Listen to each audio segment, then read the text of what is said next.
I'm happy for them. Never naman ako nagkaroon ng sama ng or nainggit sa kanila. Basta ako, nandito ako, may trabaho pa rin naman ako, meron akong sapat na pera for my family. I'm happy with that. Dumating ba sa point, Mark, na humingi ka ng tulong sa mga kasamahan mo? Kasi Oo kinapusan. naman, may mga ganun akong experience.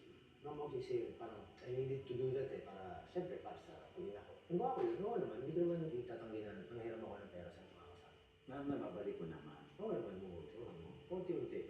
Hindi, pero nabalik ko naman. Hindi naman ako nangihiram ng malaki. Pero nangihiram ko lang, yung alam kong kaya ko ibalik. Alam mo, kahit lalaki ka, minsan umiiyak ka rin. Oo naman yung mga pag nag-inis ko yung parents ko. Kasi minsan, di ba, parang what's happening sa buhay natin, sa buhay natin.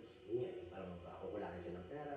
Namimiss mo yung mga panahon na, meron ka naman dyan. Pero wala akong pera, ganun. Kasi dito kasi, pero wala tayong pambayad na ganito. May problema. May sa mga alaction eh. Sana mo na ako. Alam mo yun, yung parang hindi ka na mag-iisip ng paraan kung paano ka magkakapera that time. At hindi ikaw yung nag-iisip, kundi yung mga parents mo. Sabi nakakamiss yung gano'n. Yun yung mga panahon na parang, sana nandito pa kayo. For example, wala akong trabaho like in 2 months. So, nakita. Isip ko parang, God, sana nandito ka pa, no? At least, noong time na to. For example, mangyayaran ako ng pera, no? Kasi hindi ako mangyayaran ng pera.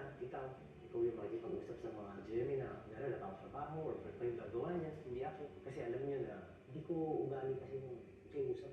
Pero nagagawa ko naman ako. Hindi ko siya ayokong gawin, pero kailangan ko siya gawin. Dahil kailangan mong gawin, dahil responsibilidad mo na ito. Anong gusto mo ibahagi sa kanila pagdating sa pagtrato ng magulang? Siguro sa mga buhay pa ako magulang dyan, o payo ko lang i-enjoy nyo sila. Ibigin nyo yung oras, panahon lahat. Kung kayo, in the future, magiging magulang, I'm sure, gusto nyo rin na i-enjoy kayo na bigyan lang. Bigyan kayo ng panahon, oras.